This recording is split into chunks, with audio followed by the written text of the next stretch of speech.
আ no name, no name আপনাকে যুক্ত করা হয়েছে বলেন। হ্যালো আসিফ দা। হ্যাঁ, বলেন। হ্যাঁ, আমি ওয়েস্ট বেঙ্গল থেকে বলছি। হ্যালো। হ্যাঁ, বলেন। হ্যাঁ, আমি ওয়েস্ট বেঙ্গল থেকে বলছি। আমার আসলে প্রচুর মানে মোহামেডান ফ্রেন্ড আছে, বুঝলেন? কিন্তু আমার যখন কোনোদিন কোনো বিপদ হয় বা কোনো রকম টাকা পয়সার দরকার হয়, ওরা কিন্তু আমাকে কোনো রকম হেল্প করে না। কিন্তু আমার থেকে কিন্তু সবসময় মানে হেল্প নিয়েছে তারা। ইভেন আমার ফ্ল্যাটে এসে থাকে, খায়, সব করে। কিন্তু আমি কোনোদিনও কোনো হেল্প চাইলে মানে কোনো না কোনো বাহানা দেখিয়ে দেয়। এইটা হওয়ার কারণটা কি? কিন্তু কাফেরদেরকে কোন ধরনের হেল্প করা, সাহায্য করা এগুলো তো ইসলামে হালাল না। এগুলো তো হারাম। এই বিষয়ে দাঁড়ান, আমি একটু দেখি যে এই বিষয়ে যে জিনিসটা বলা আছে, সেই জিনিসটা আমরা একটু দেখে নেই।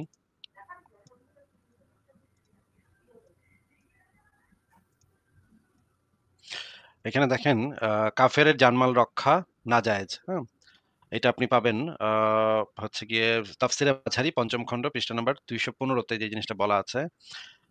এখানে যে জিনিসটা বলা আছে যে হযরত ওসামা ইবনে যায়েদ থেকে বুখারী, মুসলিম ও সুনান রচয়িতাগণ তাদের আপন পুস্তকে লিখেছেন, রাসূলুল্লাহ বলেছেন, মুসলমানেরা কাফেরদের উত্তরাধিকারী নয়। কাফেররাও নয় মুসলমানদের উত্তরাধিকারী।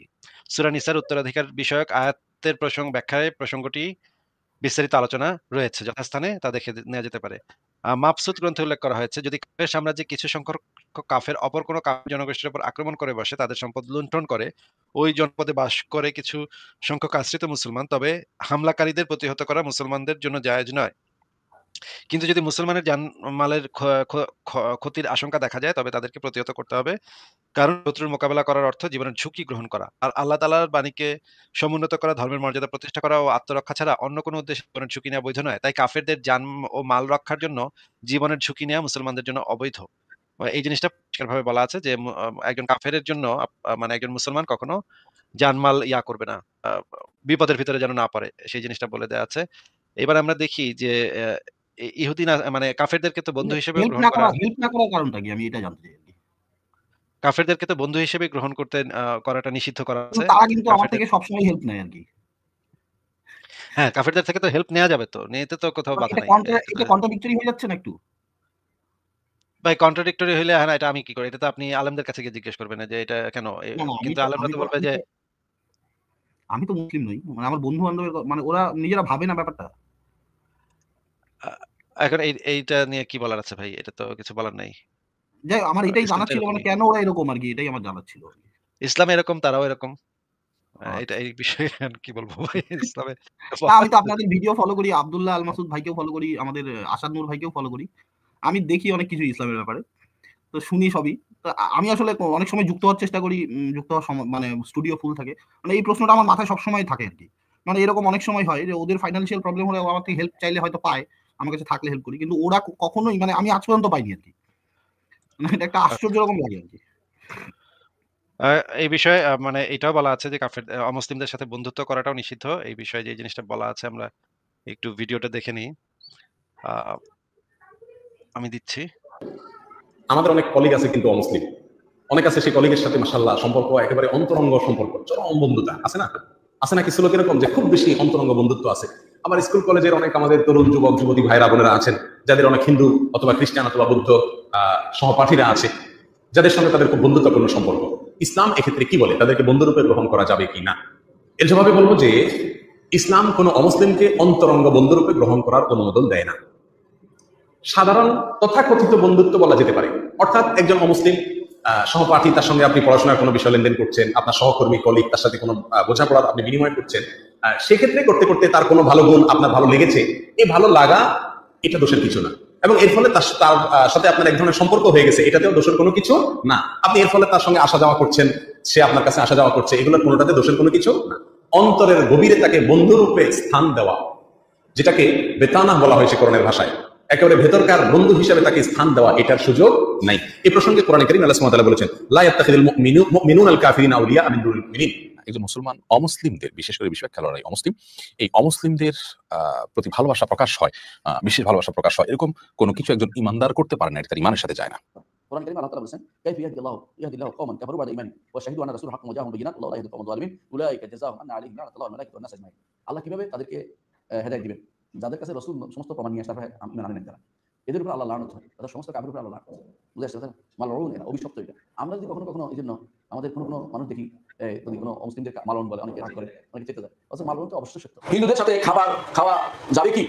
হিন্দুদের সাথে খাবার খাওয়া যাবে কি? দুই ধরনের জিনিস আছে। একটি হচ্ছে যে আপনি এখানে এমন অবস্থা আছে যে বাইরে যাওয়ার কোনো সুযোগ নেই। ধরেন কখনো ধরেন আমরা ইউনিভার্সিটি যখন পড়ি, ইউনিভার্সিটি পড়াই, আমাদের যেখানে আমাদের খাওয়ার ব্যবস্থা করা আছে সেখানে হিন্দু মুসলমান সবাই খায়। এখানে এখন যদি কোনো হিন্দুদের খাওয়ার ব্যবস্থা করা যাবে না, তো রাষ্ট্রীয় একটা সমস্যা গায়ে শুধু এক না, সমস্যা যেখানে সেখানে আলাদা কথা। কিন্তু উইলিংলি ইচ্ছা করে কোনো কাফের সাথে খাওয়া যাবে না। কারণ হাদিসে রাসূলুল্লাহ সাল্লাল্লাহু আলাইহি ওয়াসাল্লাম বলেছেন, লা ইয়াতারা আনা বারিউম মিন কুল্লি মুশরিকিন ইয়াসকুনু বাইনা যাহরানাই মুশরিকিন। রাসূলুল্লাহ সাল্লাল্লাহু আলাইহি ওয়াসাল্লাম আমি এমন মুশরিক থেকে সম্পূর্ণরূপে মুক্ত থাকি এবং ঈমানদার থেকে সম্পূর্ণরূপে মুক্ত যে মুশরিকদের মাঝে বাস করে। এরপর রাসূল বলেছেন, লা ইয়াতারা আনা দুজন আলাদা একসাথে চলতে পারে না। দুজন আলাদা বুঝে সুলা একসাথে সুলা আপনারা ভিন্ন ভিন্ন সুলা ভিন্ন খাওয়া। যেখানে অসম্ভব কিছু করতে হচ্ছে আলাদা, ফরজ পক্ষে একসাথে খাবেন না। তাই বলে তাকে আপনি দাওয়াত দিবেন না, এটা আমরা বলছি না। দাওয়াত দিবেন, দাওয়াতের অর্থ এই নয় যে তার সাথে মিশে যাবে, বরং ঈমানদার তার ঈমান নিয়ে অবশ্যই গর্ববোধ করবে, তার ঈমান আছে। আর কাফের যে কুফর, সেটা যে নাপাকি, আল্লাহ তাআলা কোরআনে বলে দিয়েছেন, ইন্নামাল মুশরিকুনা নাজাসুন ফালা ইয়াকরাবুল মাসজিদাল হারাম বা'দা আমিন হাযা। সুতরাং মুশরিকরা নাজাস, এরা অন্তর দিক থেকে নাজাস এবং নিজেরা বাইরে দিক থেকে পরিষ্কার পরিচ্ছন্ন তারা বর্ণনা করে না। তারা যেটা খায় আমরা সেটা খাই না, তারা যেটা পবিত্র মনে করে আমরা এটা অপবিত্র মনে করে থাকি। সুতরাং এই জাতীয় জিনিসগুলোর কারণে তাদের সাথে আপনার চলাফেরা চলবে না। তাদেরকে দুনিয়ার কর্মকাণ্ডে তাদের সাথে চলতে পারে, বেচা কিনা লেনদেন, তাদের চাকরি, এগুলো তাদের সাথে চলতে পারে, কিন্তু আন্তরিক বন্ধুত্ব তাদের সাথে হতে পারে না। আল্লাহ তাআলা কোরআনে কারীমে বলে দিয়েছেন, লা ইয়াতাখিযুল মুমিনুনা কাফিরিনা আউলিয়া মিন দুনিল মুমিনিন ওয়া মান ইয়াফআল যালিকা ফালাইসা মিনাল্লাহি ফি শাইইন ইল্লা আন তাত্তাকুম তুকা ওয়া ইউহাদ্দিরুকুমুল্লাহু নাফসাহু। আল্লাহ নিজের সতর্ক হয়ে গেছে যদি না শোনো। অর্থাৎ কাফেরদের সাথে কখনো অন্তরঙ্গ বন্ধুত্ব আপনার সাথে হতে পারে না। আমি এই প্রশ্নের একাধিকবার উত্তর দিয়েছি, তাও সংক্ষেপে বলে দিচ্ছি। হিন্দুর সাথে ব্যবসা বাণিজ্য করা যাবে, লেনদেন করা যাবে, কিন্তু কোনো বন্ধুত্ব স্থাপন করা যাবে না। যেহেতু কারো বাসায় খেতে গেলে বন্ধুত্বের বিষয়টা চলে আসে, সেজন্য হিন্দুর বাড়িতে না খাওয়াই উচিত। এখন তো বাধ্য হয়ে যদি কেউ খায়, তাকে গোশত জাতীয় কিছু খাওয়া যাবে না। আচ্ছা, ভেজিটেবল জাতীয়, শাকসবজি জাতীয় কিছু যদি খাওয়ায়, তা খেতে পারে, তবে সেটাও নিরাপদ নয়। কারণ হিন্দুদের অধিকাংশ হিন্দুই তাদের খাদ্যে পেশাব মিশায়, গাভীর পেশাব দেয়। যেমন করোনা ভাইরাসে আমরা দেখেছি ভারতে গরুর পেশাব বিক্রি হয়েছে 500 টাকা পোটলা। আর প্রচুর গোবর খেয়েছে হিন্দু ঠাকুররা, গোবর খেয়ে সব হসপিটালে ভর্তি হয়েছে। সেখানকার ডাক্তাররা চিন্তিত হয়ে গেছে, গোবর খেয়ে আবার কোন ভাইরাস সৃষ্টি হয়। প্রচুর মুসলমানরাও এই পেশাব বিক্রি করেছে পোটলায় করে 500 টাকা করে পোটলা বিক্রি হয়েছে পেশাব। তো সাংবাদিকরা সেখানে ভারতের জনপ্রিয় গণমাধ্যম সনি টিভি বা এনডিটিভি তাদের জিজ্ঞেস করেছে যে, ভাই আপনারা তো গরুর পেশাব বিক্রি করেন কেন? বলে, আমরা এটা হারাম মনে করি, যেহেতু ওরা খায় তা আমরা একটু ব্যবসা করতেছি। আচ্ছা, আপনারা দেখতে পেলেন যে কি পরিমাণে জঘন্য কথাবার্তা, মানে কি পরিমাণে ভয়ঙ্কর জঘন্য কথাবার্তা এরা বলতেছে এই হুজুরেরা। আমাদের বাংলাদেশের মানুষ সেগুলা শুনতেছে এবং শিখতেছে এদের কাছ থেকে যে, এবং এই বিষয়ে একদম সরাসরি সৌদি আরব থেকে ফতোয়া দেয়া আছে। একটা গ্রন্থ আছে আল ইরশাদ সহিহ আকিদার দিশারি। এই গ্রন্থে বলা আছে, বন্ধুত্ব রাখা শত্রুতা পোষণ করার নীতিমালা। এখানে বলা আছে মুশরিকদের সেই সাথে মুশরিকদের ঘৃণা করবে এবং তাদের প্রতি শত্রুতা পোষণ করবে। এটা ইব্রাহিম আলাইহিস সালাম ও তার সাথীদের দ্বীনের অন্তর্ভুক্ত। আমাদেরকে তাদের অনুসরণ করার আদেশ দেওয়া হয়েছে। মানে একদম মানে কোন ধরনের রাগঢাকও করে নাই এই সমস্ত বিষয়ে বলতে। ইসলাম কোন ধরনের রাগঢাক পর্যন্ত করে না। একদম খোলামেলাই বলে যে কাফের মুশরিকদের সাথে ঘৃণা, শত্রুতা, বিদ্বেষ এগুলাই হচ্ছে ইসলামের ভিত্তি। হ্যাঁ, ননিম ভাই আর কি কিছু বলবেন আপনি? না, মানে আমি আসলে খুবই অ্যাস্টনিশড হয়ে গেলাম এই ব্যাপারটা। মানে আমরা ছোটবেলা থেকে আমাদের বইগুলোতে পড়ানো হয়েছে সব ধর্মই সমান, এসব ভাবে আমরা এইভাবে বড় হয়েছি আর কি। মানে আমি আসলে বন্ধু ক্লাসমেট একসঙ্গে থেকেছি, ছোটবেলার থেকেই থেকেছি। তারা যখন এরকম, মানে আপনি যেগুলো বললেন, ইভেন কোরআন থেকে বললেন, হাদিস থেকে বললেন, যেগুলো বললেন এগুলো শুনে তো মানে এখন আর মানে এটা মানে আমারই কেমন লাগছে আর কি। হ্যাঁ, মানে এগুলো তো খুবই জঘন্য কথাবার্তা লেখা। মানে আমারও ছোটবেলা ডিভাইড আসছে। হিন্দু।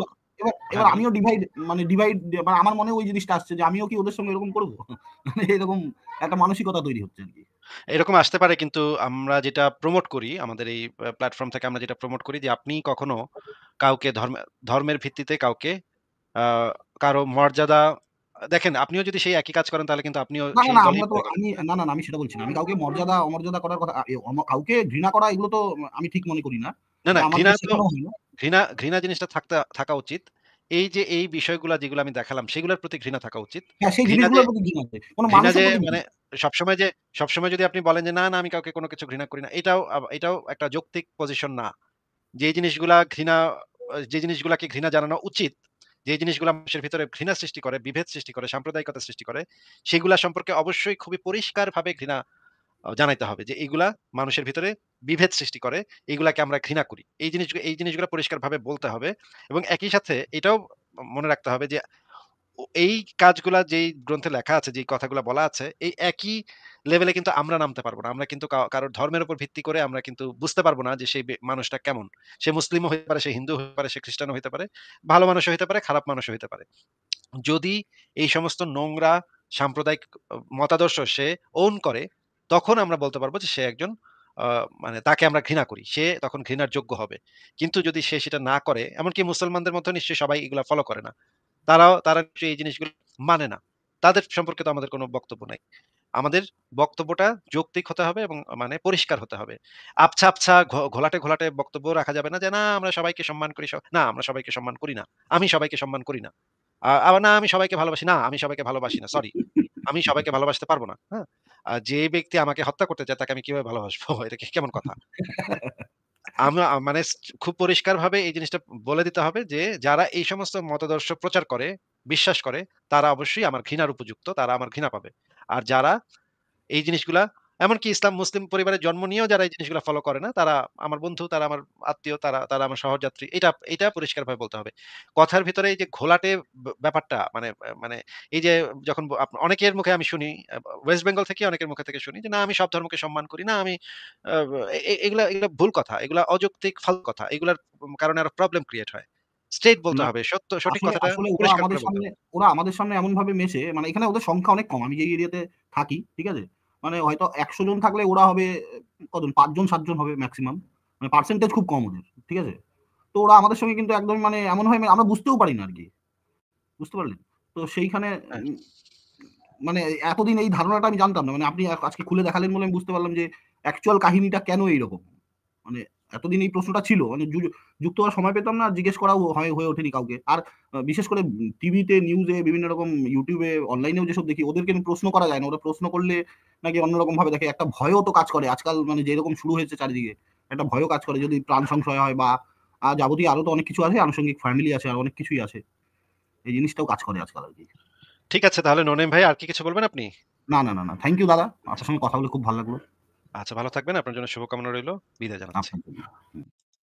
পরের জনকে